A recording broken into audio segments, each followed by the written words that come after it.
বানাবো পাউরুটি দিয়ে একদম দোকানের মতো গোলাপ জামুন মিষ্টি। মিষ্টি বানানোর জন্য প্রথমে আমি এখানে পরিমাণ মতো পাউরুটি নিয়ে নিয়েছি। এখন পাউরুটির সাইডের লাল অংশগুলো কেটে নিচ্ছি।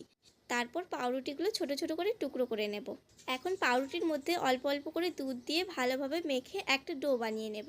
এখন এখান থেকে ছোট ছোট করে লেচি কেটে নেব। প্রথমে হাতের তালুতে নিয়ে ভালোভাবে চেপে নিচ্ছি। তারপর গোল গোল করে মিষ্টির শেপে তৈরি করে নিচ্ছি। মিষ্টিগুলো তৈরি করা হয়ে গেলে এখন গরম তেলের মধ্যে একে একে সমস্ত মিষ্টি দিয়ে দেব। তারপর মিডিয়াম আঁচে মিষ্টিগুলোকে উল্টে পাল্টে ভালোভাবে ভেজে নেব। মিষ্টিগুলো ভালোভাবে ভেজে নেওয়া হয়ে গেছে, এখন তুলে নেব। এখন আগে থেকে তৈরি করে রাখা চিনির শিরার মধ্যে মিষ্টিগুলো দিয়ে দিলাম।